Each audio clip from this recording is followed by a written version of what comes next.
Hi everyone, welcome to the Real Talk, where we dive into conversations without any filter. Today we are thrilled to have Prachura with us. Prachura is a former international chess player and he is also a co-founder and CEO of a chess team known by American Gambits in the Global Chess League. Thank you Prachura for joining us. Thanks for having me here. So for this episode, we are trying something unique. Nagraj, who is a chess enthusiast, will play a game of chess against Prachura, and at the same time, we both will be co-hosting this episode. So who's Absolutely. gonna pick the first move? So let's go with the toss. Yeah, sure. You want to take the toss? No, you Okay. please spin the coin. Heads.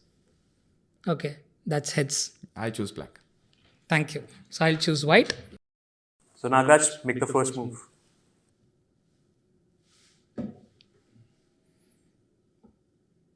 That's Sicilian defense. So Prachura, my first question to you is, if you recall, at what age you picked up the chessboard for the first time, and at what stage you felt that you were ready to take this passion as a professional career? And a follow-up to that is that how is your career unfolded? You were playing in domestic circuit, but how did you end up building up international career? Okay, so I started playing chess when I was 4.5 years old. I don't even recollect now how that happened, but my parents have told me how it happened. So apparently they were teaching my sister, who's 3 years elder to me.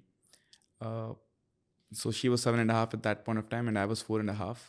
And my father was teaching my sister. My parents play chess as a hobby, and so they were teaching my sister, and I was apparently roaming around the house with a cricket bat in hand, and uh, just trying to peep in here and there, and I was just trying to have fun, while my sister was seriously learning, and she also picked up the game. So my father was happy that she had learned the basics of the game, and so he thought, okay, my sister is probably has some talent as well for this. But after the game, apparently I came to him and I said, I also want to try and maybe play a game. He's like, how is it possible? You didn't even listen to the rules. You don't even know the basics. No, you just go. Apparently, I kept insisting. I said, no, I need to have a game. I want to play a game. I've understood. So just to humor a 4.5-year-old kid, my father was like, okay, let's play. And apparently, I had learned the basics of the game. I had understood the basics of the game. So he thought someone who didn't even sit and prepare or see what he was teaching. He had already picked up the basics. So he thought there should be some kind of natural talent there. And that's where he picked up. So he slowly started encouraging me. Both my parents started playing chess with me. And by the age of 4 years, 11 months, I had played my first tournament, where I won the Best Young Player Award. But this was, I think, probably you were a natural talent, or maybe you were observing it very well. But at what stage you felt, now I can take this passion into a professional as a career? Yeah, so this was when I was close to 9 years old. I started realizing that I am playing well. I started becoming state champion. Then I was playing well at the nationals as well. In my first ever nationals, under 7, I came fourth. Just missed out on the medal, but it showed me that I belong there. I'm fourth best already at under 7. So there is some kind of potential to be tapped, and that's where my and then I got a very good coach at that point of time who used to push my father and me to go and play more international events and so on. And when was your first international event? At what age you played your first international It was, event? I think, when I was 8 years old. So I played the Commonwealth Games for the under 9 category when I was 8 years old, and I got the silver medal there. So I did well. Fascinating, I think, compelling journey. I mean, I also know that you now have reduced playing at an international level. You have detached yourself a bit. At what stage you felt that you need to prioritize your entrepreneurship journey, and reduce or probably detach yourself, to your passion? Yeah, this is probably when I was close to 17, 18, because I was doing well. at the international stage. I came close to picking up some Asian medals, but I slowly started to realize that there's not much money in chess, to make a career of it at that point of time. No one could have imagined how chess has become now.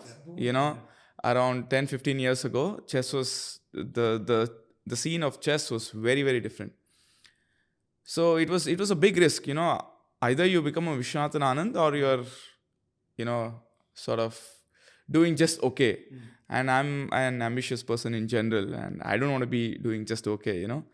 So that's when I realized that maybe this is not the path that's going to help me reach my goals. So that's when I decided I'll focus more on my studies and my entrepreneurship journey and so on. And when you start your businesses, you're fully focused. Yeah, you don't get time for anything basically. Yeah, so that's how I started to realize when I was 17, 18. So what inspired you to own a team like American Gambits? And what is the motivation? What is the trigger point? Obviously, we have met each other when there was a GCL launch season 1. And I've seen you watching a lot of games in GCL season 1. But when did you really realize that I want to be owning a team? When did that happen? So first of all, I love chess, but I love sports in general. So I sort of wanted to be a sports team owner. See, the first thing is you want to be a player as much as possible. But now I'm 32 and I'm already too old to be a player in any sort of sport. You shouldn't be saying that. I still have a dream at 43 to do well in chess, but yeah. No, I mean, you have to be practical at some point, So I realized the only way to be in sports now is to probably own a sports team. And what better than, chess, which has been... Something close to your heart. Yes, close to my heart. And it's like, it's been there since the time I can have memories, So I've been playing chess since 25 plus years now. And what better way to start off a sports career, owning a team career through chess. And when the Global Chess League guys approached in the first season, I was really keen, but maybe I was slightly short on time, to prepare and get things going. So I told them that I'll be very happy to come down and see how it goes, and probably if there's an opportunity next season or in the coming few years, I would be happy to come in and get a team. So that's how it happened. And second season there was an opportunity, and I got a call from the Global Chess League CEO, Mr. Samir. And this is which year? Second season is this year. This year, okay. This happened in October. So he said, "There's an opportunity. Would you be interested?" I said, "Yes, please. Please block the team for me, and I'll just give you a confirmation within 10 days." And that's how it all started. Yeah. What's the story behind the name American Gambits? Why American Gambits? Okay, so Global Chess League has they gave us a formula to have a name. The first name could be sort of anything, your personal name, probably your company or whatever. The second name has to be representing a global region. And the third name has to be a chess-related word, right? So this is the formula in creating a name for the team. So I didn't want to, the first name I sort of eliminated because we are a group of people who came in and bought the team. So I don't want to be selfish or, there's no point doing that. The second word, we decided to represent the Americas region. So that's how the name American came in. And we thought, if you look at the team names of all other teams, there's no specific region that they're sort of targeting. True. So I thought maybe if I can have American, we'll have a lot of fans from the US. Yeah. They'll start thinking that Associate American themselves. Gambits is probably our team. Correct. Like say, for example, if you look at IPL, I say RCB is my team. Yeah. Even though there's no, players from Karnataka playing in, the Royal Challengers Bangalore. Yeah. I say it's my team because I live in Bangalore and it's the team that plays in my city. Yeah. So we wanted that kind of loyalty to come in with fan our team, following. fan following and so on. So that's how we decided to go with the word American. And Gambits is, a common chess word. Plus, there's a very famous series called Queen's Gambit. Yeah. So we thought even the non-chess players will be able to recognize the word. They'll be able to associate the word gambit with chess. So that's how the name American Gambits came in. I know you've been, backed by quite a few impressive investors, but how did you go about assembling such a great list of investors in such short period? Well, I approached people only who I thought would be interested, honestly, because whoever came on board were all people who I knew from before, and they either loved the game of chess or they had some kind of trust on me. So it was easy that way. And when I went and pitched my vision and why I want to do this and how I'll be, taking it forward, they were all, happy about it. And it was probably a split-second decision for them, I can say. I think next move from your side. I already played. And I played back. So I brought my knight. Yeah, so I played this. Oh, okay. I didn't see that. Wow. How did you go about assembling a team? I mean, what is the process? Is there a player draw? Can you explain a bit more for us and the viewers? Yeah. So first thing that comes is the icon draft. So every player has an icon player who plays on the first board for the team. So they decided to have the icon draft because the icons generally help us with sponsorships, getting more sponsorship deals and so on, because they are generally the star player for the team. Yeah. So the icon draft happened first, and the icon draft is the only draft that happens where real money is involved, right? So let's say, for example, there are 3 icon players and there are 3 teams, looking to get icon players for their team. They'll be given a preference as to who they want to pick as their first choice. Let's say, for example, there's a icon player X, and all 3 teams went for preferred X as their first choice. Then there is a closed bid, just a one-time bid, where you have to put any number apart from their base price. Okay. Let's say, for example, their base price is $100,000, right? You have to give a number above $100,000. So the premium, could say that, right? Yeah. I mean, I just gave a hypothetical number to you. Yeah. It's a hypothetical I cannot reveal the number. So you just gave us an example. I gave you an example. The point is, it's a closed bid. Once it's a closed bid. It's just one-time bidding. And the thing is, you don't know what the others are bidding, right? So sometimes you can go horribly high or you can go horribly low. There are pros and cons for both, And but I was sort of really wanting our icon player because he was an American, and he's also at that point of time the world number 2 player, and I think even now is sort of the world number 4.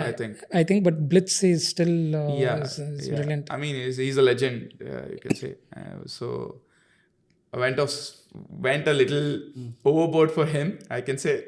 I chose the first option of bidding high because I wanted him for a long time. It's not just for 1 or 2 seasons and so on. I wanted him to be the fulcrum of our team.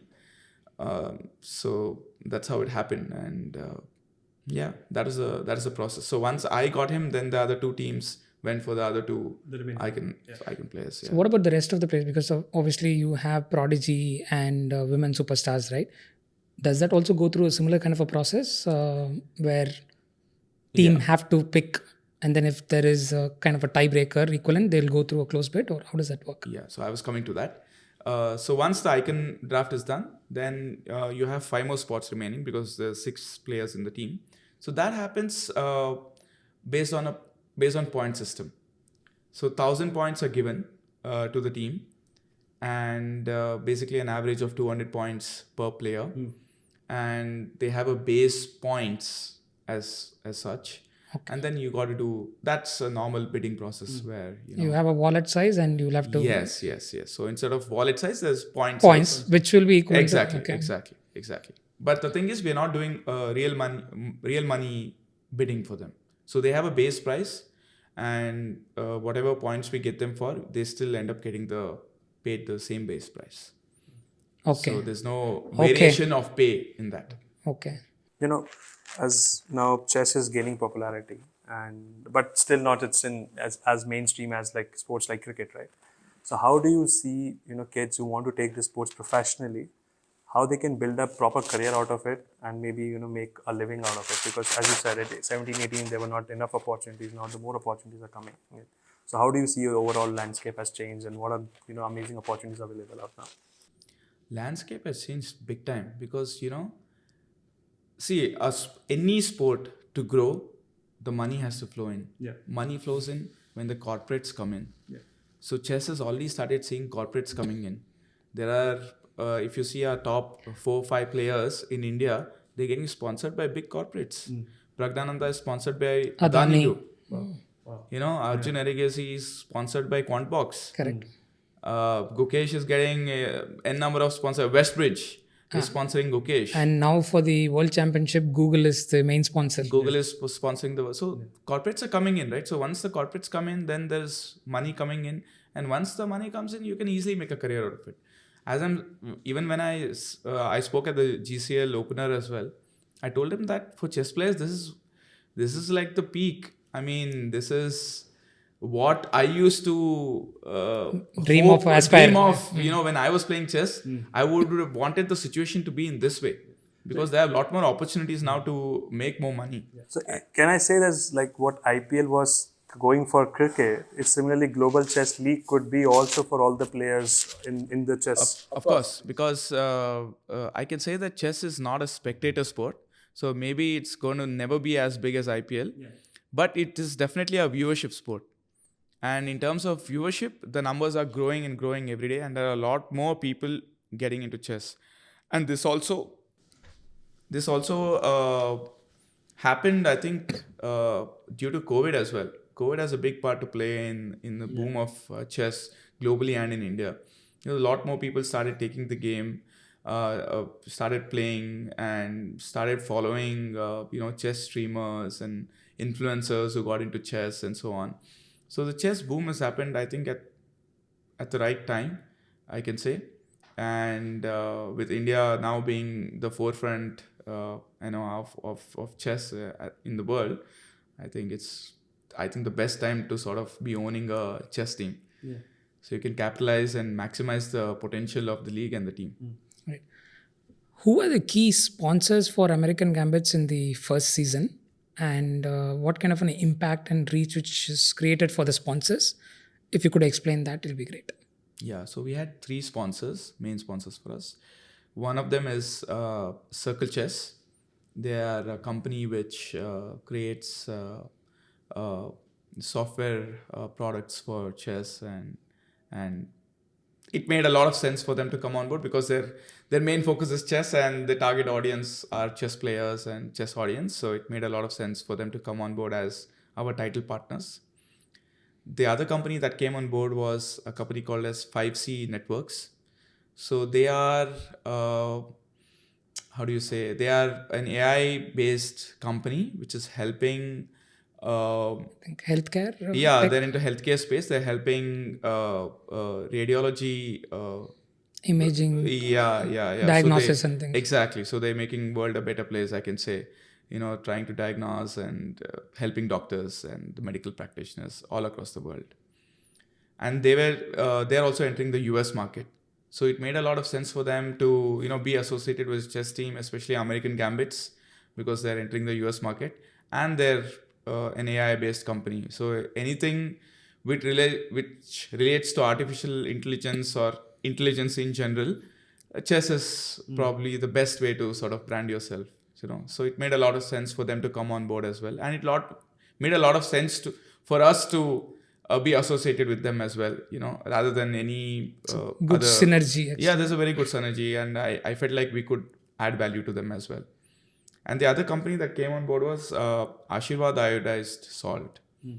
So their messaging to the world was, if you consume our salt, they have good iodine content, and that iodine content can help with the cognitive thinking. So that's how that's how the association made a lot of sense for them as well. So these are our main sponsors. But we had a global sponsor as well called stake.com, which is a betting company.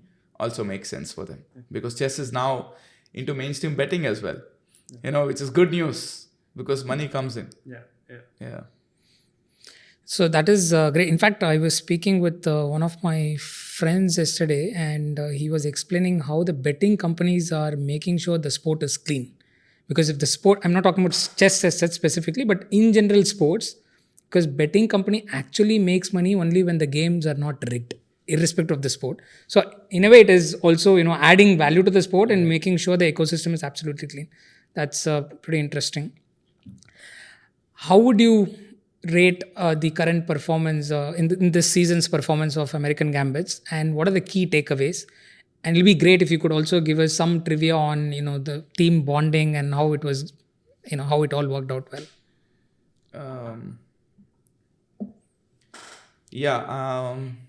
I can say that American Gambits didn't perform to their full potential, I can say, because we had one of the strongest teams on paper, and probably we could have done better. But this is our debut season, so maybe we learn from this and grow and be better next season. Coming to the follow-up question regarding the team bonding, that is, I think, one of the key takeaways. I think we had a great team bonding. We had a lot of team meetings. We had team dinners. A lot of credit has to go to Mr. Hikaru Nakamura and Mr. R.B. Ramesh. Nakamura especially, because I still remember we lost our first game on the second day. We won the first match. We won And the second day we lost our first match of the season. And I got a message from Hikaru saying, I think we should have a team dinner. That was really good of him. And that's what leaders do, right? And we went for a team dinner, and he spent close to 2-3 hours with us, and especially with the other players. There are obviously players in our team and other teams and across the world who look up to him. And and if he's coming and if he's sitting with you, interacting with you like just as a friend, talking to you about random topics. We spoke nothing about chess. In dinner, we were talking about wars. We are talking about so many things, movies and a lot many things and cultures and so on. I mean, one of the podcasts you were talking how good leaders, take out the pressure from your shoulders, right? So probably that was happening. Yeah. And the other interesting thing is we had 6 players from 6 different countries. So that's to get the team bonding going for such a team is quite difficult. And Hikaru made it quite easy. We had some challenges in terms of there was a language barrier. Obviously, there are big cultural differences. But I think in that sense, I think we have got the win there because I think we have a very well bonded team. It's a good unit together. Yes, good unit together, and hopefully we get to retain as many players as possible. I next think year. Let's see. I agree with you. I think one or two losses are heartbreaking losses actually, because we were in a winning position but we somewhere lost the way.